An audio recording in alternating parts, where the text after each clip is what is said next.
Hey, Kyle's Wonderful here again with another wrestling review. This time it's NJPW G1 Night 14 from August 9th, 2022. We're live in Hiroshima, Japan as G1 enters its final stretch. Um, we've got four more matches. We've got a doubleheader here in Hiroshima, then this weekend in Tokyo and Nagano, before 3 nights in a row at the legendary Nippon Budokan. So the tournament's in a critical phase tonight with 5 more big league matches to come. But we start, of course, with the preliminary tag matches. We've got 4 of them, starting with a tag team match here. Kosei Fujita, the Young Lion, teaming up with Tomohiro Ishii to take on Los Ingobernables de Japon's Bushi and Shingo Takagi. So in a deep 1-4 hole with one match to go, Ishii's dream hopes of becoming anywhere near the G1 final have been vaporized. Now left to consider his future in the tournament and beyond, Ishii will have help getting refocused as he reunites a classic straight ahead rival in Shingo tonight. Those two are definitely fired up for this one. So Bushi is the first man we see make an entrance tonight, and he almost starts to walk down the ramp before he remembers he's supposed to wait for Shingo, who now comes out. Shingo looks fired up still from his big win against Osprey on Saturday. Ishii's now back to his senpai role with the Young Lions, and Ishii will definitely need to think about what he wants to do now. Does he want to challenge again for the never openweight title, maybe the never six-man tags? But his current teammates have those titles, so that's out of the window for now. But anyway, if he doesn't get a plan, he's just going to be in these opening tag matches with the Young Lions from now on for the rest of his career. So he's going to have to definitely do some soul searching.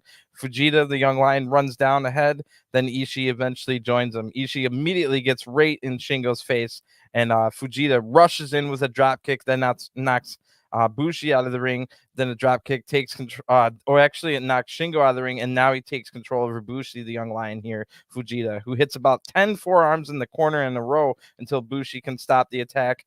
Bushi then wears down Fujita himself before tagging out. Bushi was definitely mad at him for those big forearms. So that last move was a nasty kick to the back from Bushi. Shingo now comes in and Fujita slaps his chest hard about 3 times, but one big punch takes the Young Lion down. So Shingo starts to take out Fujita, but Ishii gets halfway in the ring here. The referee makes him go back, but it did distract Shingo a little bit here, and Fujita's able to avoid the next 2 attacks in a row to tag in Ishii, who comes in with a big shoulder tackle, and Bushi runs in but gets taken out with a shoulder tackle as well. Both Ishii and Shingo fire up here. This fires up the crowd as well. This is exactly why Ishii and Shingo were chosen to kick off this 2-night event in Hiroshima. So they're getting the crowd going here. They're all fired up. Shingo gets the better of Ishii here, then steps on his chest as a sign of disrespect. Shingo hits a running knee to the gut now, but Ishii counters the next charge with a nice power slam. Ishii now hits a vertical suplex, but Shingo gets right back up and hits a sliding lariat. Both men now tag out. Bushi and Fujita have a striking exchange, but Fujita hits a massive drop kick. That looked great there. Both men are about the same size. Fujita's definitely going to be a junior heavyweight when he graduates or whatever, however, after excursions. So Fujita now applies a Boston Crab, and Bushi's in a little bit trouble here. Shingo's back in to break the hold, however. Ishii comes in with a Yukon Lariat, but Shingo takes him out, and then Fujita takes out Shingo with a drop kick, but a drop kick and a backdrop suplex from Bushi take out the Young Lion Fujita. Bushi now applies a Boston Crab of his own. Fujita really fights hard to get to the ropes, but can't and is forced to tap out. The winners of this match by pinfall, Los Ingobernables de Japon, Shingo and Ishii, I should say, continue the brawl on the outside.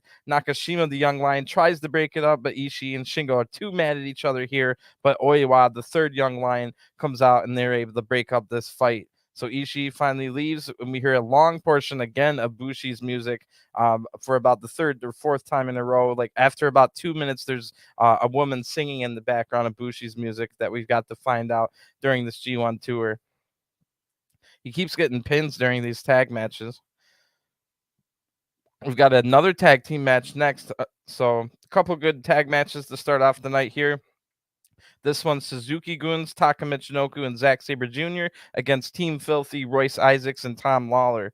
So of all the tag matches I've seen participants mix up throughout this series, it's been an undercard matchup, but plenty of fans have had circled since the lineups were first announced. Team Filthy and Suzuki-gun have crossed paths before on New Japan Strong, as Lance Archer and Minoru Suzuki got into the mix there, leading to Lawler's first league match against the Murder Hawk Monster and Kurikan 2 weeks ago. But the prospects of the proficient MMA grappler Lawler here going up against the British submission master Zack Sabre Jr. is definitely a juicy prospect here. If you are a fan of technical style wrestling, the first 4 minutes of this tag match is must see. It was so fast I wasn't even really able to take notes on the grappling. So yeah, this was amazing. If you're a fan of grappling, technical techers style of wrestling, go find this tag match. Zack Sabre Jr. and Tom Lawler put on a clinic at the beginning of this match. So Zack Sabre Jr. music hits, Taka comes out first, and then maybe Team Filthy can finally get their first big win as a tag team on this tour, which they would want to get invited to World Tag League. So this match might be the trick for them to finally get that and then maybe get invited to World Tag League. So nobody has been worse on this tour. I say it's his best chance because nobody's been worse on this tour than Taka Michinoku, who has gotten pinned or submitted in every single one of his tag matches. So Team Filthy now come out next, dancing, getting the claps from the crowd.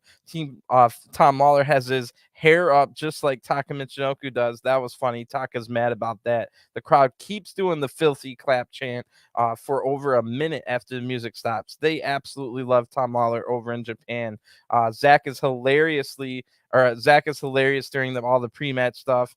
And yeah, wow. Zack and Tom start this match, and of course it's some elite level grappling Tekkers style stuff here. Catch as catch can. It's so good. I can't even come close to describing everything they did. If you are a fan of technical wrestling, you have to watch the first 3 to 4 minutes of this match. While they're grappling, the crowd's still doing the filthy clap. That they absolutely love Tom here. So Zack tries for an ankle lock, but Tom applies a hammer lock on the arm instead, and everything has been pretty equal, really super equal. This is exactly the kind of wrestling I love right here. Zack now tries to get the clap rhythm messed up from the crowd now, and before they go back to grappling. So Zack is able to get to the corner, clean break from Tom here, and they have a giant argument about who's better, Boy George or George Michaels. If you know that Zack Sabre Jr. talks about George Michaels a lot. So then a striking exchange breaks out, and that was like I said, I basically couldn't describe what happened in that first 3-4 minutes, but it was amazing. You have to go see that. Anyway, the striking exchange breaks out, but one rolling elbow from Tom takes on Zack. So even though the Tekkers was kind of equal between these two, the striking advantage clearly went to Tom Lawler. It only took him one big shot there. So Royce Isaacs now tags in. They hit a double team on Zack, and they hit the filthy pose. Now Zack counters a lariat with a pump kick to the arm, but Royce hits a leaping punch to stop Zack's attacks. Zack then leaps into a guillotine, but Royce powers out of it using his big strength here, and now Zack tags in Taka. Taka takes down Royce and tries to apply just face lock, and he does, but Tom runs in to break the hold. Now Royce hits a nice looking delayed Falcon arrow. Tom tags in and hits the nasty knee on the brain of Taka Michinoku for the 1-2-3. The winners of this match by pinfall, Team Filthy.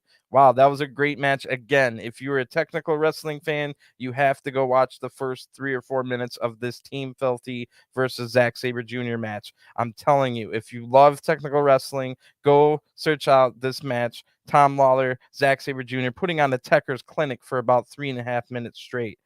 There's actually a middle-aged Japanese woman in the crowd holding up a pair of Daisy Dukes, just like Tom Lawler wears. They're even autographed by Tom, and he says Ichiban fan. So that just the image of her holding up a pair of Daisy Dukes in the crowd as a banner for Tom Lawler was hilarious.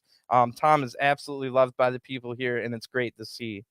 So the next match, our third one of the night, is an 8-man tag match. Bullet Club, represented by Dick Togo, El Phantasmo, Evil, and Show. So it's basically a House of Torture match here versus United Empire. All 4 of the men in G1 are available tonight. So it'll be Aaron Henare, Great O'Khan, Jeff Cobb, and Will Ospreay. So while the start of the G1 threatened all of United Empire's final four hopes for Great O'Khan and Adrian Henare, they have been eliminated.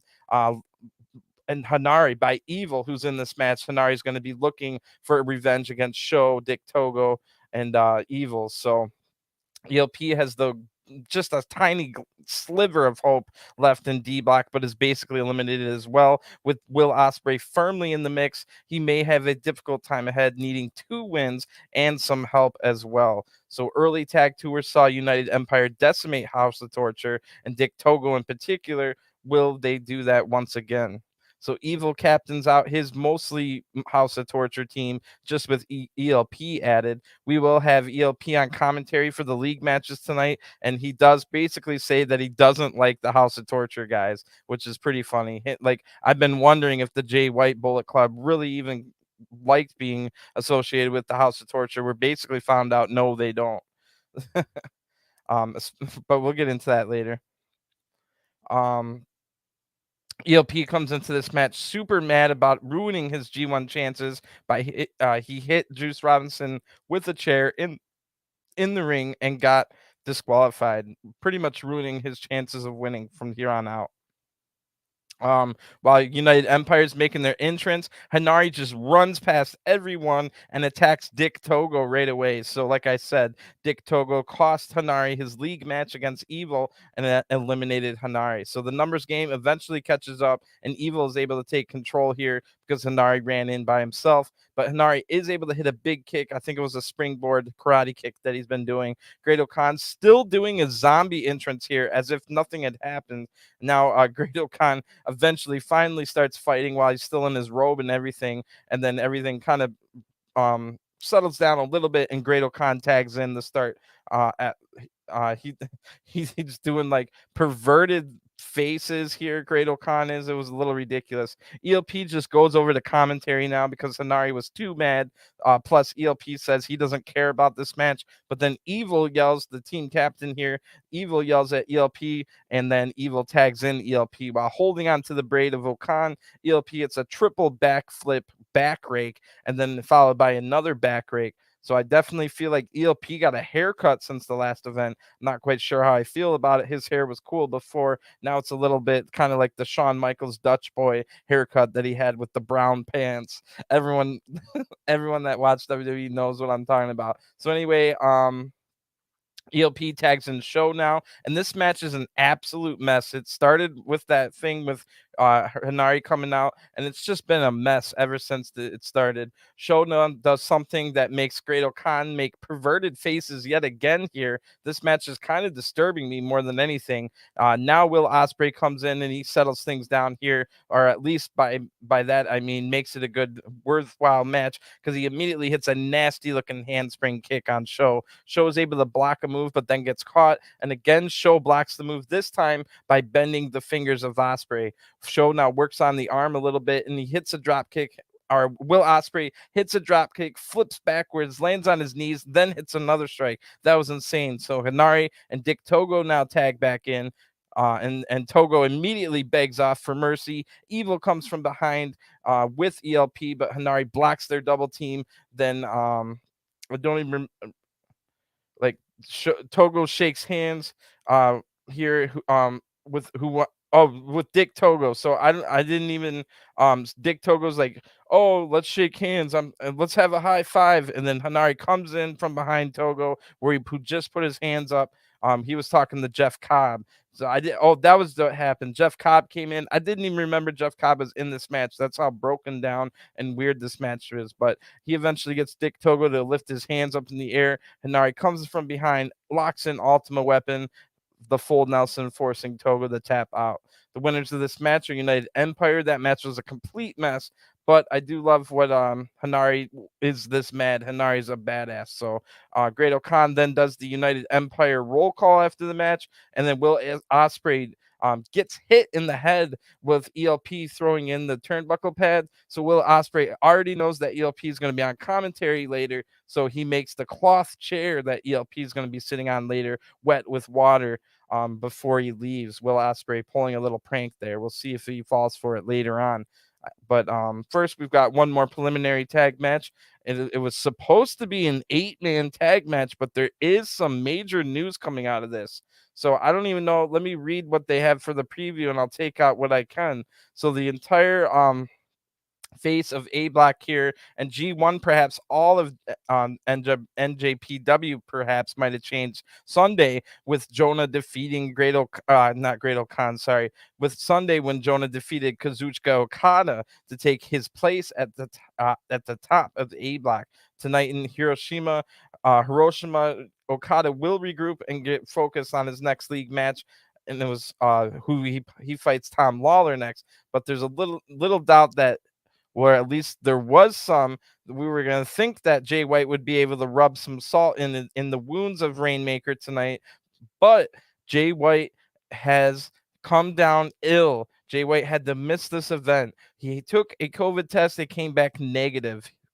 So Jay White does not have COVID, but when ELP was on commentary later, he basically said that Jay White was suffering from a heat stroke and was pulled from tonight's card as a precaution. The undefeated 4-0 still has 2 league matches left in the next week here. Jay White may be suffering a heat stroke. That's not confirmed. That was from ELP's own mouth, one of the friends and teammates of Jay White. But yeah, Jay White was pulled from this match. It's going to be instead of an 8-man match, it'll be a 6-man tag.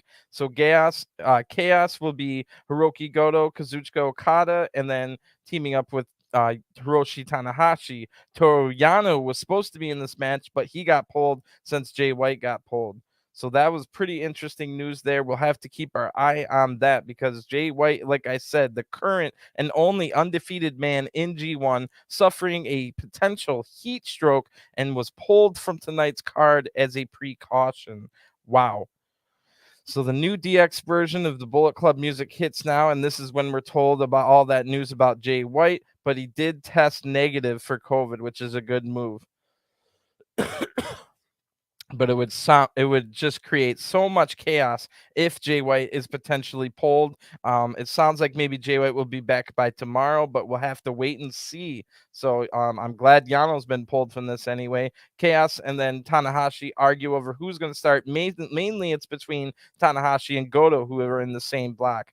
So Bullet Club then, while this was happening, attacks them from behind.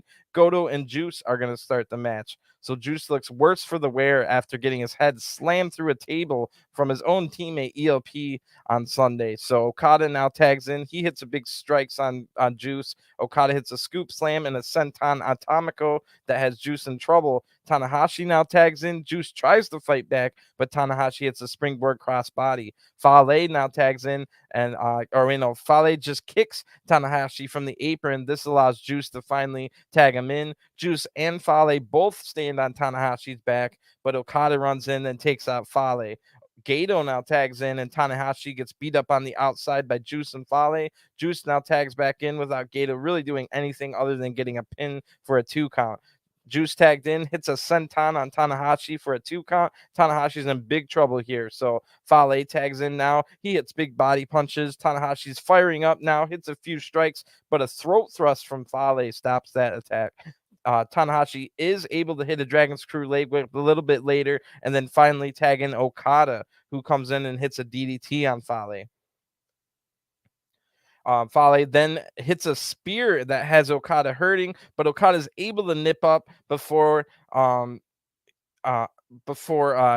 even gets up. So that was a cool look there. Juice now runs in the hold Okada, but Fale hits Juice when Okada moves out of the way. Gato now gets tagged in, and Okada catches his kick, hits a massive European uppercut on Gato. Gato now hits a spinning wheel. Oh no, Goto now tags in finally. He hits a spinning heel kick and a bulldog in the corner or out of the corner, and then Gato is just barely able to kick out of that. Juice runs in to stop an Ushigoroshi attempt, then a triple team on Goto, finishing with a big kick from Gato, but Goto is able to kick out. Juice now gets crushed into the barricade on the outside, and Gato gets into the ring, hits Goto hits a reverse GTR here, and Tanahashi interrupts and blocks his opponent's next attack here. So Goto was on a roll here. Tanahashi just comes right in here, hitting a sling blade. Kind of Goto got mad, but he gets the win right after. So the winner of this match by pinfall, Chaos and Tanahashi. And Goto is super mad here at Tanahashi, talking trash to him. Okada says tranquilo, basically. He says chill out, chill out. And Tanahashi talks back, pointing a finger right in Goto's face. If I was Goto, I would have punched him right then and there for the finger in the face, but Goto just leaves with Okada after that.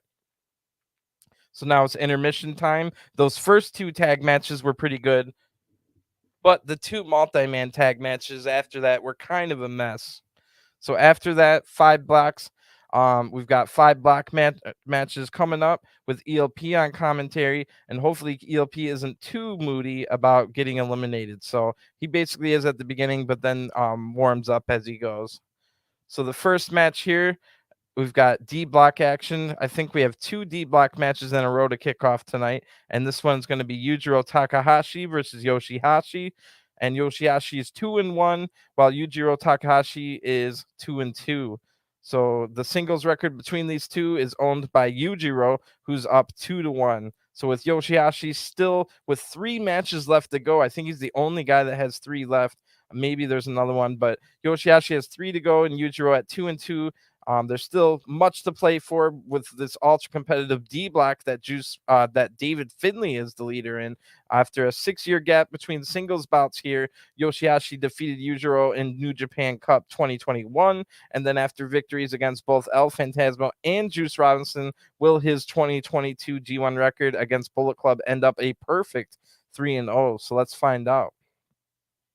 YOSHI-HASHI was saying in the that Yujiro said at the press conference, "Don't underestimate me," and that YOSHI-HASHI said that stuck with him more than anything anyone else said. So hopefully that doesn't mean YOSHI-HASHI completely forgot that Yujiro isn't going to want to have just a wrestling match. There's no telling how much cheating that there's going to be in this match. So Yujiro comes out first with Peter, and ELP's on commentary. He saw the chair that Ospreay got wet and is able to switch it out with a dry one. However, ELP hits his funny bone on the barricade and the crowd, and everybody laughed at him. So ELP's like, as if he wasn't already in a bad mood, just had the whole crowd laugh at him at his pain. So ELP then says, when he looks at Peter, he says, if she looks good now, imagine at 3 a.m.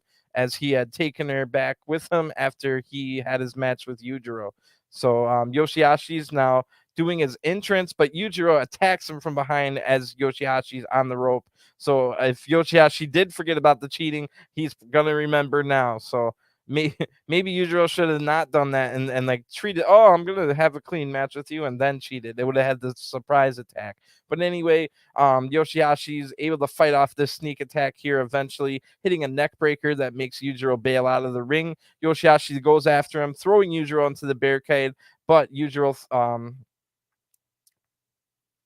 then has a chair, and he is able to hit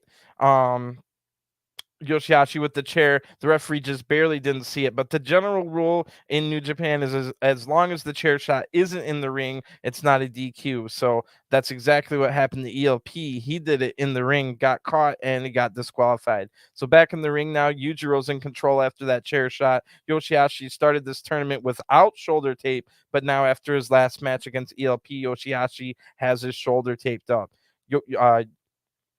YOSHI-HASHI finally starts to fight back, hitting a nasty chop here, who might have some of the hardest chops in New Japan. People wouldn't think that, but yeah, YOSHI-HASHI has some nasty chops. Yujiro takes back control now, and YOSHI-HASHI counters a fisherman's buster into a vertical suplex. This gives YOSHI-HASHI some much needed time to recover here. So now Yoshi hits a nice striking combo, followed by a headhunter blockbuster, but Yujiro bites the hand to change the momentum here. Yujiro now hits a hot shot and is now able to hit that fisherman's buster he looked for earlier. YOSHI-HASHI is able to kick out, but these attacks are starting to add up, and he's looking a little bit damaged and worn out from the heat as well. Super hot night here in Hiroshima. So YOSHI-HASHI is now able to apply a butterfly lock on the arms, but Sho runs down. Yujiro is able to block a low blow while Sho had the referee distracted, and then YOSHI-HASHI baseball slides right out of the ring and throws Sho into the barricade. Immediately, YOSHI-HASHI goes up to the top rope, hits the super headhunter blockbuster off the top rope. Yujiro's just barely able to kick out of this. So now Yujiro blocks a karma attempt and tries to throw the referee in the YOSHI-HASHI, who throws the referee right back, but Yujiro gets knocked down with a super kick right after that. Sho now hits Yujiro with a chair. The referee did not see this. Yujiro hits Pimp Juice, but YOSHI-HASHI finds the fire inside to kick out. Yoshi then blocks Big Juice and hits a backcracker here. This is a really good match. It started out a little bit slow, but in the last 5 minutes, it's been awesome. So YOSHI-HASHI now hits a nice running kick, but Yujiro blocks Karma again. Sho's now on the apron, but YOSHI-HASHI throws Yujiro into him, rolls up YOSHI-HASHI, almost winning the match here, but didn't. Then they counter each other back and forth until Yoshi blocks a Miami Sunset attempt. Then Yujiro blocks another Karma attempt and throws YOSHI-HASHI into the exposed turnbuckle. The referee gets distracted now. Sho hits YOSHI-HASHI with the Pimp Cane, and Yujiro hits Pimp Juice for the 1, 2, 3. The winner of this match, the Tokyo Pimp, Yujiro Takahashi. So Yujiro improves to 3-2, still has a chance. YOSHI-HASHI falls to 2-2 and has a chance as well. Currently, David Finlay is 3-1 at the top of D block with 2 matches to go. So David Finlay could fall to 3-3, and someone with 2 wins could still win this block. This entire match on commentary, ELP was hating all the cheating from Yujiro and was completely rooting for YOSHI-HASHI. So at one point, Kevin Kelly asked them, does the Bullet Club even like House of Torture? Basically, ELP said no comment, but eventually said, well, the rest of the Bullet Club doesn't like how the House of Torture gets a cut from the Bullet Club merchandise. So interesting to think there. I've been wondering how the rest of Bullet Club feels about House of Torture, and if it comes down to money, then that makes your answer clear. So our next one is next block match is in B block. It's Sonata versus Chase Owens, and Sonata is still alive at 2-2, but must win this match, and Chase Owens is eliminated by being 2-3. So they've had one singles match before where Sonata won. So Sonata and Chase Owens might not have a lot to link them character standpoint, but their fondness of the classical style of wrestling saw an exciting encounter in last year's G1 that saw Sonata take the upper hand. But in Hiroshima here, Owens will be the first to finish his G1 campaign. This is his 6th match, and already being mathematically eliminated, wants to end his tournament with a win here. He showed a lot of guts, determination, and had a great match against Ishii over the weekend. Now he aims to ruin Cold Skull's chances, making the Final Four once and for all. So Chase Owens completely in the spoiler role and fighting for pride and respect. So Chase Owens comes out first after one of his best matches ever against Ishii. Chase and ELP, too sweet here. Now Sonata comes out, but you can't really tell how he's feeling. He's always got that same look on his face, but he must be focused as well. So Chase wants to too sweet Sonata. Sonata just throws up the fist pose from LIJ, and then they start the match with some grappling here. They trade waist locks back and forth. Chase takes Sonata down by the arm. Sonata tries to get out, but Chase won't let go of the arm. Chase gets a 1 count, and now they reset. They have another nice sequence here, then reset again. So good start to this match. Chase wants to shake hands here, but it was a trap. But Sonata is able to block the kick, and Chase blocks the Paradise Lock. Right back, Sonata blocks a Paradise Lock attempt on him, and now Sonata puts the Paradise Lock on Chase. Sonata catches his breath a little bit, then drop kicks Chase free. Chase rolls out of the ring, and Sonata tries for a plancha to the outside, but Chase evades it and hits a neck breaker onto the ropes. So now 5 minutes have passed. Pretty good start to this match so far. Chase now hits 2 knee drops and mounts for some closed fist punches right into the injured eye of Sonata. Not worried about the getting yelled at by the referee here if he can go after that injured eye. So Chase now gets a 2 count, quickly applies a chin lock. Sonata is able to strike free, but Chase hits a scoop slam. Chase comes off the middle rope for a fist drop, but Sonata gets his foot up. Chase is able to block that, but Sonata gets out of trouble, hits a drop kick to the knee of Chase, who's now holding that knee. It has been damaged. So Sonata is able to jump super high twice in a row for leapfrogs, and a 3rd time for a great looking drop kick. Great stuff from Sonata. Chase now hits a nice looking striking combo, but Sonata hits a back elbow in response. Chase takes him down after applies 3 different submissions in a row, working on all different kinds of body parts. just like good techers here from Chase. So Chase now hits a snapmare takedown off of the middle rope. That looks pretty good. Follows that with a running knee strike for a 2 count. They counter each other back and forth here. Chase catches a moonsault, and then Chase applies a sleeper hold, dropping Sonata to the mat here. Sonata is trapped in the middle of the ring now. The crowd gets super loud for Sonata to get up. Sonata is able to get to his feet, and then spring off the corner like the Bret Hart, like when he beat Bam Bam Bigelow, and that almost wins the match here, but Chase kicks out. Chase then blocks a bridge pin right after that and applies a dragon sleeper, which you might say it was a skull end, but Sonata is able. Sonata looks a little bit out here, so Chase goes for a moonsault. Sonata's able to roll out of the way. It was a bad looking moonsault at that. Not really Chase's game there. So Sonata tries a moonsault of his own, but Chase gets his knees up in response, and Chase turns it into a pin immediately, almost winning the match again. Chase is able to hit a nasty knee strike now, right to that previously injured eye, I should say, of Sonata. But Sonata counters the package pile driver here into a great looking pop up TKO, then hits the moonsault, applies skull end. Chase is getting his head free here. He slips out, but Sonata gets it right back on. Chase is super close to the ropes, but the referee stops the match. Chase was about to pass out, or was passed out, and the winner of the match by referee stoppage, Cold Skull Sonata. Really good match here. Chase throwing down a couple good matches in a row here, trying to get some respect for him. I can understand what's going on with his game. I like his wrestling. He's got a good style. But now Sonata improves the 3-2, still has a chance, but Jay White is 4-0 in this block, so it's not looking good for Sonata. But like we said, Jay White missed today's event with the precautionary reasons, maybe after a heat stroke. That's unconfirmed, but right now people are thinking that Jay White suffered a heat stroke. Anything could still happen. Jay might return tomorrow, or he might miss a league match. Who knows what's going to happen? So anyway, Chase is already done, and he finishes his first, not first G1, but he's the first one to finish his G1 with a 2-4 record, having a great tournament. So good stuff here. We got our semi-main event now, and it's in B block action as well. And Tai Chi versus Tama Tonga. So Tama Tonga comes into the match 2-2, and so does Tai Chi. They're even on their singles record, 1-1. This is a match where both must win or draw. If there's a loss, that person is eliminated. So Tama Tonga takes on Tai Chi tonight in Hiroshima. Tama and Tai Chi are no strangers to one another. Last we saw them fighting. It was Gorillas of Destiny and Dangerous Techers, embroidered in a feud over the IWGP Tag Team Championships, as well as the sinister Iron Fingers from Hell, and that will come into place. So if you saw the last version of the backstage comments, you knew this was coming, and it did. It made it a really funny match though. So like I said, both men have to win or get a draw here. First person out is Miho Abe. We keep getting Miho Abe and Peter being on the same nights together throughout the entire tournament, which is kind of a weird coincidence. Tai Chi now sings his way to the ring, and ELP and Kevin Kelly are super funny on commentary during this.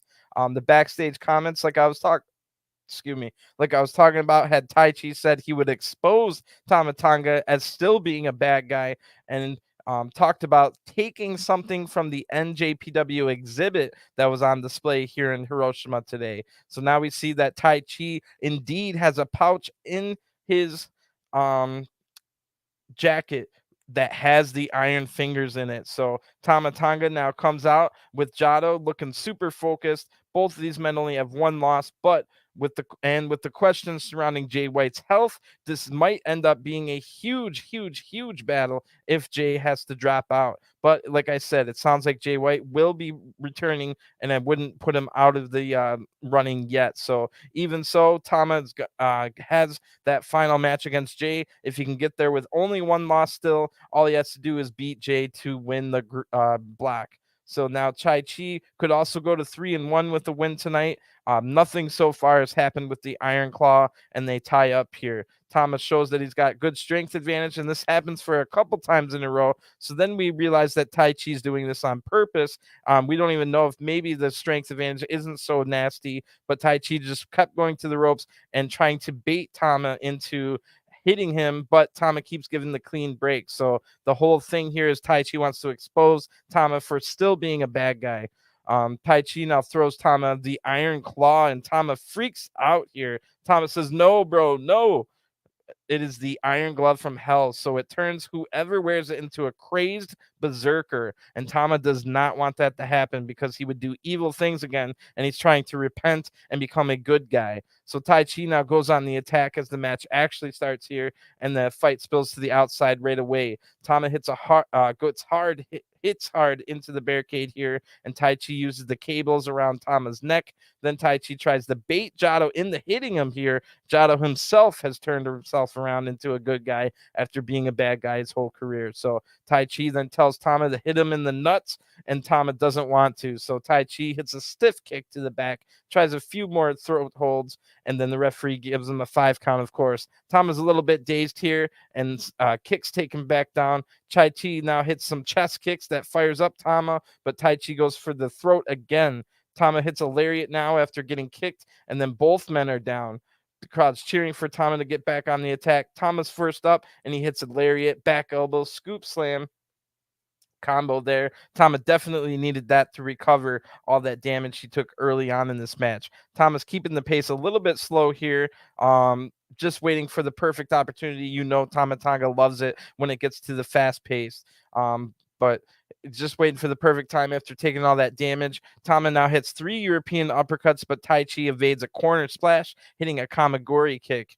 Both men are now down again. The crowd cheers for both to get up. Miho Abe tells Tai Chi to get up, and Tai Chi hits another kick, and now it buys him some more time to recover. Tai Chi now takes his pants off, lines up for the buzzsaw kick, but then stops what he was doing, stops lining it up, and then goes over. He's drawn. There's a power screaming to him from the Iron Claw from hell. So Tai Chi has an evil laugh now, and he goes to maybe put the Iron Claw on. The referee and Miho Abe are yelling at Tai Chi not to do it. Don't do it. So Tama then comes from behind here, hits a nasty looking Death Valley driver. Then Tama goes up to the top rope and hits a Supreme Flow splash for the 2 count. Tama now takes his shirt off, lines up for the gun stun, but now Tama is drawn with the power from the Iron Claw from hell. So Tama gets the claw, thinks about putting the glove on here, and Jado's now yelling at the top of his lungs, "Tama, don't do it!" And Jado gets up on the apron, trying to stop Tama here, and Tai Chi, and then Tama does. He's like, "No, I'm not going to do it." So Tai Chi counters a gun stun here with a pinning attempt for a 2 count. Then Tai Chi blocks another gun stun attempt, and Tai Chi hits a nasty Saito suplex right after that, getting a 2 count. High angle on that one. Good match here. I like all the theatrics with the Iron Claw. I'm not going to lie. I could see other people not liking the Iron Claw from hell theatrics, but I thought it was fun. And it didn't take away from the match too much, in my opinion. But Tai Chi, like I said, head blocked 2 stun gun attempts here, hitting a Saito suplex. Tama is able to block the Black Mephisto, and now they both counter each other back and forth until Tai Chi is able to hit the nasty buzzsaw kick now. Before Tama even falls, though, he hits a Tongan twist. So both men are down again. We're at the 15-minute mark. The crowd is super loud with their clapping now for both men to get up. They do, and then they hit lariats at the same time. They do this a couple more times, but nobody falls. So they start a striking exchange instead. Tama unloads a quick combo here and quickens the pace to his liking. Tai Chi comes back with an axe bomber, though. Then Tama avoids a Black Mephisto again here, and Tama hits a Superman punch, but Tai Chi blocks another gun stun. Then Tai Chi uses a sumo move right after that, but Tama is able to hit the gun stun on his 4th attempt for the 1-2-3. The winner of this match by pinfall, the good bad guy, Tama Tonga. So wow, great match here. Like I said, I like the Iron Claw stuff. That was pretty cool. I could see other people not liking that. They just wanted a straight up match, and with all the spookiness and all the demons are screaming at me to put it on. But I liked it. It was a cool gimmick. So now we get a little bit more Iron Claw stuff here. Tama takes the claw out. He's standing over Tai Chi, who has Miho Abe looking over him here. And Tama gives the claw to Tai Chi and says, "No more." So Tai Chi takes the claw, and then Thomas celebrates, improving his record to 3-1 now. Tai Chi's gone down to 2-2. Tai Chi's gonna have to hope that Jay finishes 4-2 and loses both of his final two matches. Tai Chi has Jay White next in a must-win match, and then that's if Jay can even make it to that match. So we'll have to keep an eye on that. But these are the two guys. Both of them are the two matches for Jay White at the end. So good stuff overall there. Oh, that wasn't the semi-main event. Sorry about that. This is the semi-main event. So next we've got an A-block action. Lance Archer versus Jonah. So Jonah comes in at 3-1, leading A-block, and Lance Archer's at 2-2, not out of it, but Archer must win or he's eliminated. So A-block sees another colossal monster clash here in Hiroshima, where Jonah and Lance Archer go once more against each other. Archer and Jonah did lock horns before in Pro Wrestling Noah, as well as New Japan's tour of Australia back in 2018, where Jonah's hometown was. So much has changed in the past 4 years, as well as in the past 4 weeks. We're only barely 48 hours removed from a seismic shift in New Japan, as Jonah defeated Okada to mark himself out as the top dog in New Japan, with Archer able to resist the Wily Yano to move up the 4 points in Osaka. Both giants are still alive here, but the Murder Hawk monster is on the bubble, and it's going to be a violent clash here. So Archer comes storming down to the ring first. He attacks young lion Nakashima on his way to the ring, and Archer looks super focused for this huge match. All Archer has to do in the next 2 matches is beat Jonah tonight and then beat Okada on the final day, and he'll be the A-block winner. If Jonah wins his final 2, he'll also win the A-block. So both men coming into this match controlling their own destinies. Jonah now comes out with Bad Dude Tito. Archer standing up over way taller than Jonah here, but Jonah has the weight and maybe size advantage. Strength, not size, but weight and strength advantage. We'll have to wait and see. But Archer has shown that he has some great agility, so he might have the advantage there. Archer now tells Jonah, take the first shot. So, of course, Jonah obliges, and they have a forearm exchange now. It turns into some nasty chops. Both men's chests are definitely red after a ton of chops right at the beginning of this match. So it's harder to see Jonah's because of his singlet, but it definitely was red as well. Archer now quickens the pace, but Jonah, just like a tank, unloads big shots while standing right in the middle of the ring while Archer's running around. That was a key moment right there. Jonah just completely annihilates Archer in that moment. So Jonah stays on the attack here, and Archer starts freaking out, firing up, absorbing all these shots, but a big headbutt from Jonah puts Archer down and takes all that fire away for now. So Archer eventually gets up, but Jonah traps him in the corner, hitting multiple strikes, not letting Archer out of the corner here. ELP says he might have to go back to the junior heavyweight after watching these two Goliaths going after each other. So the crowd's absolutely loving this big man battle. I think it's pretty good too. Archer's now already breathing heavily. So after what we saw Jonah do against Okada, you'd have to imagine Jonah might have the better stamina between these two. But that probably comes down to Jonah being so much younger. I think 12 years younger than Archer is. So Archer's already 45 years old. If you can, I can believe it because I was watching him in TNA in like 2004. So I believe his age. But I still can't believe that this is Lance Hoyt. Like Archer is so much different than Lance Hoyt, and it's the same guy, but he just developed into such a good wrestler in the last like 10 years. And he was already like 35 years old when he was 10 years ago. So anyway, that really tells you can't give up on people too soon. Archer's able to avoid attack here and hits a big lariat to the back of Jonah's head after all those attacks in the corner. So Archer definitely needed that. We're only to the 5-minute mark here. So we already saw Archer breathing heavily. I don't think this one's lasting 20 minutes. Archer now quickens the pace again, hits some running corner attacks, and Archer hits a middle rope flying forearm. That was looking good. But then Archer tries to pick up Jonah. Jonah just counters it easily, picking up Archer and slamming him down. Archer evades a standing senton right after that, but Jonah evades a standing elbow drop right after that as well. So then they start a striking exchange on their knees. When they get to their feet, Archer's swinging too wildly here. Jonah easily evades those attacks, but Archer hits a big slam now, picking up Jonah and slamming him down for a 2 count. Archer's growing in confidence here, but still breathing heavily. And Jonah is able to block a claw attempt here. He was looking for the iron claw, not the iron claw from hell, though. Totally different thing. Jonah now unloads some big strikes. Archer hits a punch, but it has no effect on Jonah. So when then hits a running body tackle here that takes Archer right down. Oh, no, not a punch. Archer tried the pounce.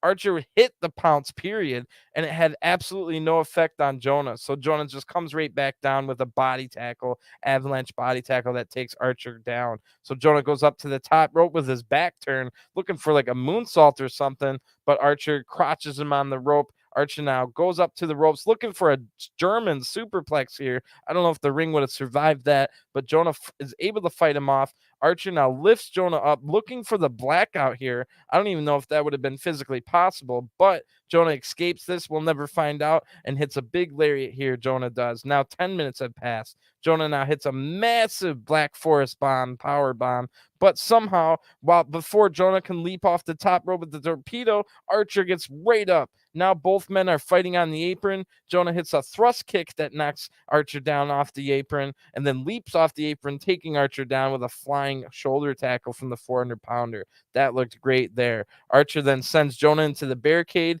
The ring announcer almost got destroyed on that one. Archer now goes for a cannonball senton over the barricade, but Bad Dude Tito, who is seconding Jonah to the ring tonight, Bad Dude Tito jumps in the way of the cannonball senton, taking most of the damage and saving Jonah here. So now Jonah blocks a choke slam here, hitting a spear. Both men are now fighting on the apron after that. The referee was starting his count. Jonah clotheslines Archer into the ring, but Archer knocks Jonah off the apron right as the referee's 20 count was at 18.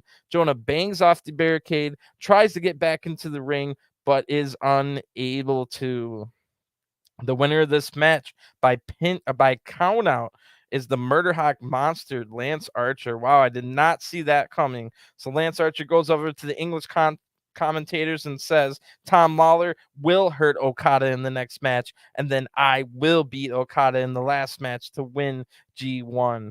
So wow, that could actually happen. Archer improves now to 3-2. Jonah falls to 3-2, but has not been pinned or submitted yet in G1.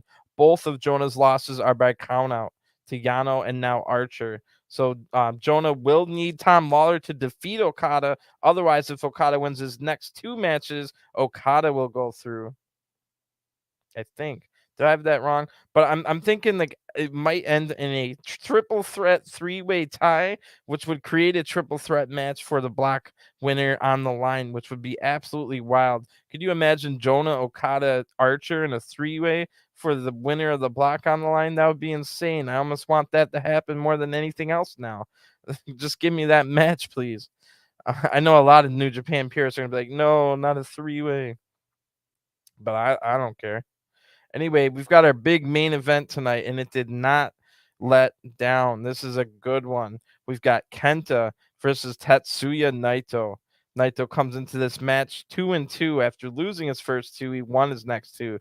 Kenta, with only 3 matches left, still has 3 matches left coming into this one, is at 1-2. They have a singles record against each other of 1-1. So the main event tonight sees Naito take on Kenta in Los Ingobernables' adopted second home town here of Hiroshima. So before both made it to the main event stage in New Japan, Naito had some deep-seated jealousy towards then Noah Star circling around Hiroshima. Kenta at one point was due to be the first professional wrestler to throw out an opening pitch at a Hiroshima Carps game, baseball game many years ago, but rain prevented that from happening. So perhaps Destino took over, as Naito would later say.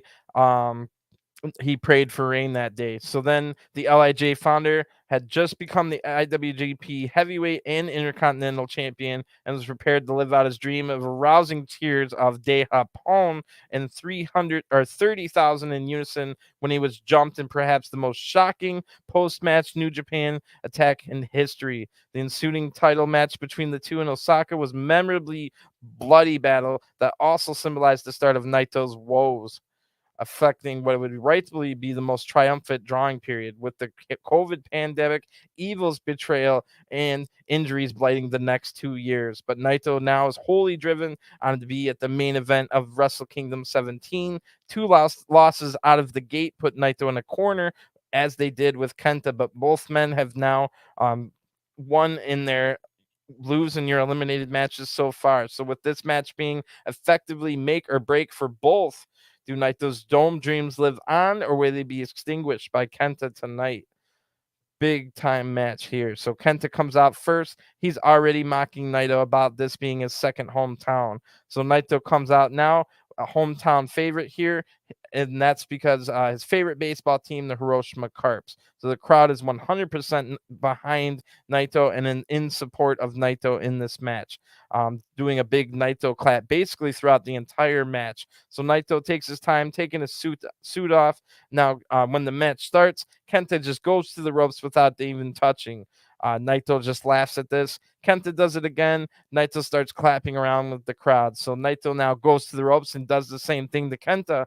Kenta gets mad at this. So now once they tie up, Kenta pulls the hair right away, but Naito is able to get out, hits an arm drag, and hits the Tranquilo pose. But Kenta throws Naito out of the ring and does his own version of the Tranquilo pose. So now Naito's able to pull Kenta out of the ring, and Naito throws Kenta multiple times into the barricade. But Kenta fights back, throwing Naito into the barricade. Then Naito almost gets tripped and caught on the microphone cord of all things while getting thrown into the barricade there. ELP, who was on commentary, said that was going to happen about 2 minutes before it happened, because he said, "What's with that cord that's in a loop on the ground?" And then Naito almost gets tripped and falls on his face a minute later. So good call by ELP. 5 minutes have already passed here. So now they quicken the pace back in the ring. Kenta's able to hit a huge kick here already, and a middle rope knee drop to the back of Naito's head. So early on, if you remember, around night 1 or 2 of G1 Tour, Naito banged the back of his head hard on the barricade.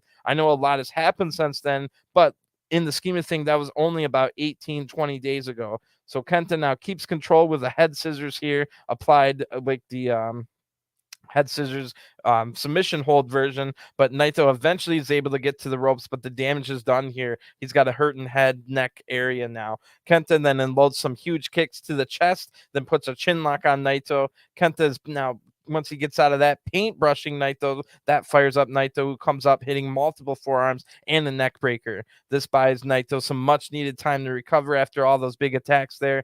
Naito keeps the pace quick once he recovers, hitting a drop kick to the back of Kenta's head and then hitting combination cabron right after. So Naito then applies a full Nelson type maneuver, but with the legs. And then Kenta's in a lot of pain in this one, barely able to get to the ropes because of his size disadvantage. Naito keeps the hold on after he gets to the ropes, telling the referee that he has to undo his legs.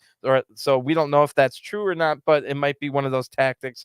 Oh, I can't release it. Can you do it? And then you get to keep it on for another, I don't know, 5-6 seconds. So the pace now quickens again, and Kenta counters a charging Naito with a power slam here. So it's been a pretty even match. Anyone could win this one, and it stays that way all the way throughout the match. You had no clue what was going to happen next or who was going to win. The really good sign of a great match. So Kenta now counters another charge after that with a big boot, and then hot shots Naito over the ropes, hits a flying lariat off the middle rope, and Kenta now applies an STF in the middle of the ring.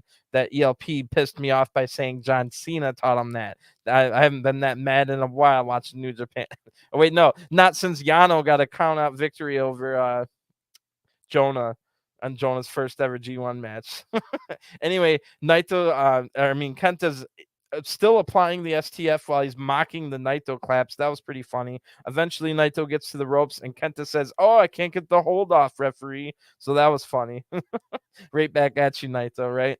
So Naito now hits a back elbow, but Kenta spikes Naito's top of his head hard with a DDT here. Naito's just barely able to kick out of that and now looks dazed, but Naito hits another back elbow. Now they get mad at each other here, firing up. It's kind of breaking down into a fight here, but Naito hits a nice tornado DDT, bringing it back to a wrestling match. Both men are now down recovering, and the crowd is super loud. So 15 minutes have passed now, and I thought when he was making an announcement, he was going to say 10. So this match has been flying by. Naito now unloads more elbows to the back and neck in the back of the head area.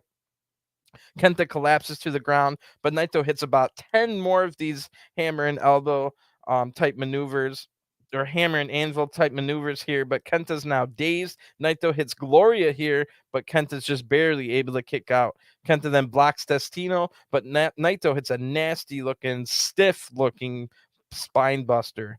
So Kenta now gets up. He hits a top rope green killer, also looking nasty as hell, from the draped over the top rope version of the DDT, the green killer. That was nasty. So this has gotten really hard hitting now. Both men are dazed. Kenta hits a running kick and then a shotgun drop kick that looked nasty in the corner as well, followed by a top rope double stomp. So Naito was looking in trouble there, but is able to kick out just in time. He still looks in trouble. The crowd is supporting him. They get loud for Naito here. Naito's able to block the GTS attempt, but and then hits a neck breaker across his knee on Kenta. So this has been really even. Any one of these big shots can end the match. Naito now hits an Esperanto inverted DDT, inverted blockbuster off the middle rope. So Kenta then gets up, hits up a psycho knee. Naito then counters the GTS with a Destino variant. And Naito's too hurt to make the cover here. So now we're at the 20-minute mark. Both men are trying to get to their feet. They start a striking exchange while on their knees, but then once they get to their feet, they absolutely rock each other with big, nasty strikes here, especially after everything that's already happened in this match. Kenta's starting to hit a few strikes, really nasty ones in a row here, like 8 in a row. I shouldn't say few. It was like 7 or 8 in a row here, but Naito's able to stay on his feet throughout all of those nasty strikes and now hits a great-looking flying forearm. Kenta then counters a Destino with a roll-up here, and I thought it was over, but only gets a 2 count. Kenta now hits Naito into the exposed turnbuckle hard for only a 2 count again.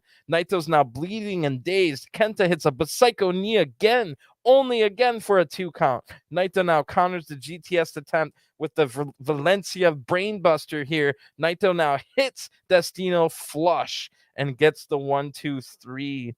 Wow. The winner of this match, the Stardust Genius. I know that's not his name anymore, but Tatsuya Naito. Wow, what a match. I thought Naito lost about 3 times in a row there at the end, just before he got the win. This was an amazing match. Naito tasted his own blood, and he found that last gear to end it, while sometimes that fires people up. Naito now improves his record, the 3-2 after losing his first 2 matches, still having a chance in this tough C block. But he will need Tanahashi to lose or hope for a multi-man tiebreaker. So Kenta now falls to 1-3, and will have to hope for a miracle, not mathematically out, but will have to hope for a miracle here. Kenta now faces Tanahashi in the main event on Sunday, and that's going to be a big one for C block. So Naito now talks to the crowd here.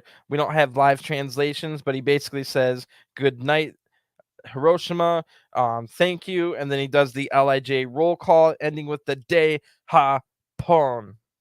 So check back for my backstage comments video later today for the full translations. But man, this show was a good show. I think all the G1 matches delivered. I didn't like the 2 6-man tags, or maybe one of them was an 8-man tag, but I did like the first 2 tag matches, especially the Tom Lawler. If you are a technical grappling catch can style fan, you have to watch the beginning of Tom Lawler, Zack Sabre Jr.'s tag match, where they just go crazy wild on Tekker's style catch can. It was so fast, there was no way I could pause it, and that would have been the only way I could tell you the blow for blow on the great technical wrestling they did. So the two matches at the start of this were great. The 2 multi-man matches were kind of a mess, but then I think everything pretty much delivered here. Of course, this main event over-delivered, and we already had some high expectations on it. I think it over-delivered. The fact that they were hitting each other so freaking hard and just keep getting up, and you had no idea who was going to win the match, which one of these nasty shots was finally going to put him down. You had no idea what was going to happen. It had a little bit of color and everything in it. Naito now going 3 wins in a row after dropping 2. A good story is developing there with Tanahashi in the middle of it as well, with the toughest block, the C block. So a lot of things are happening. Nobody's the clear winner anymore, especially with Jay White, who was the clear leader in his group, now suffering potentially a heat stroke. We don't know if he's going to be the same, if he's going to be able to fight, continue to fight. But at the end of the day, right now, it's still, even that one's wide open. If Tama Tonga can win his next match and beat Jay White, then Tama Tonga goes through in B block. So A block is also, I think Okada now has his destiny back in his own hands. So that's pretty interesting as well. So now that we barely got any more shows left, we can kind of, I didn't want to do too much of a preview before we got until we got about this deep. So tomorrow night we've got another event in Hiroshima, and it will be night 15. So let's see. In the main event tomorrow night, we will have Tanahashi versus Goto. We got to see them getting mad at each other earlier in that match in the preliminary round. So that's going to be a big one. But the semi-main event might be even bigger. Okada versus Filthy Tom Lawler. Talk about what a great match. That's going to be a weird one. I don't even know how that one's going to play out, but it has everything on the line. Okada has to win here. I think Okada now has his destiny back in his hands. If Okada can beat Tom Lawler and beat Lance Archer on the final day, although he might still need Jonah to lose one. So I'm not quite sure. Wait, no, Jonah's on 2 losses. So if Okada can win both of his next 2 matches, Okada will go through because his second match is against Lance Archer. So also tomorrow night, we'll see Zack Sabre Jr. against Evil. I think Zack Sabre Jr. is still alive. Tama Tonga takes on Great Khan. That's going to be a big match. If Tama Tonga can win that match tomorrow night, he will set up a winner take all, potentially, probably on the last final day. That's what I saw right when all the schedules were announced. I basically said, oh yeah, it's coming down to Tama Tonga and Jay White, winner take all at the end. It looks like we're setting up for that as long as Jay White can continue after his heat stroke he suffered. Also tomorrow night, we've got David Finlay, the D block leader, back in action as he takes on El Phantasmo, who now just has like 0.01% chance of still being alive. It's not mathematically eliminated, but El Phantasmo will definitely be looking to win that one. So good stuff there tomorrow night. Then we've got 2 shows on this weekend, starting in Tokyo on Saturday at Machida. My bad.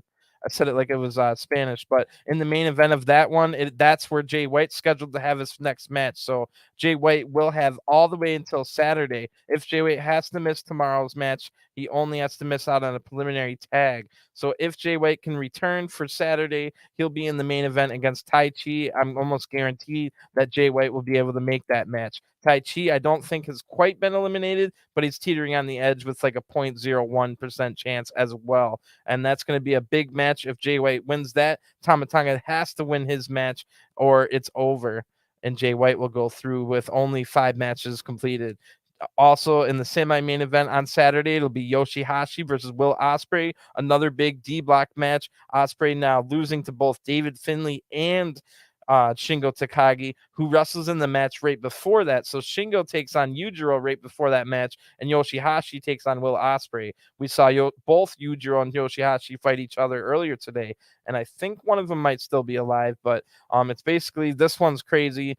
D block might be the most exciting one. You've got David Finlay sitting there for a long time now at first place at 3-1. You had that classic match with Shingo and Will Ospreay, and you also had like Yujiro and YOSHI-HASHI doing well as well. So really cool stuff in D block. Jeff Cobb, I think, has been eliminated. He takes on Toriano on Saturday, and Kenta, who has, I think, maybe the tiniest sliver, not completely eliminated, takes on eliminated Aaron Henare on Saturday. So the Sunday show, the last show before we get to the big final day of block action, where there's 8 block matches on one night. So that'll be next Tuesday, I think. But on the Sunday show, we already know it's Tanahashi and Kenta in the main event. That's going to be a giant one.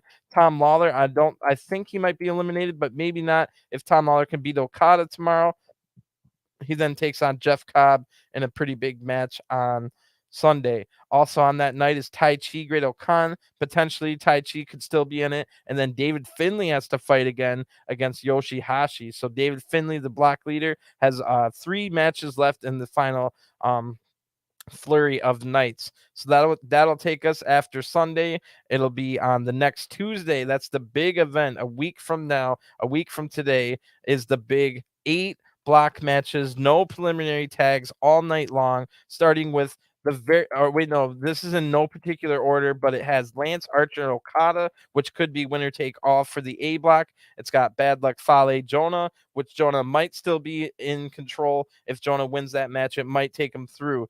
Another match is Sonata and Ishii. Sonata, I think, is basically almost eliminated, but that could be stuff on the line. But that's the same block as Tama Tonga versus Jay White. Also fights in B block action that night, where it's probably going to be winner take all. The C block action for the final night is Goto versus Evil, which probably won't have anything to do with it. But Naito, Zack Sabre Jr. probably might even come down to a winner take all there, depending on what happened with Tanahashi. But I'm guessing Tanahashi will be sitting there, and a potential where Naito might be able to get through still on the final day. So I'm guessing that's probably what we'll get. Then on the final day of D block action, David Finlay will already be done, and it'll be down to whatever he had posted as the score in the clubhouse. And Shingo takes on ELP while Juice takes on Will. So Shingo and Will also fight on the final day. So a week from now is going to be the most epic event of the entire series, I believe, depending on how good the semis and finals are, and also depending on if we need one of those triple threats or something like that. Imagine a 4-way in D block or something. So I don't know how this is going to shake out. Really exciting. I'll be back tomorrow with both, or later today, I'll be back with the backstage comments video. And then, of course, I'll be live in about 23 hours after the next Hiroshima show, night 15. So thanks for tuning in. Enjoy your day, and I'll talk to you guys again real soon. Peace.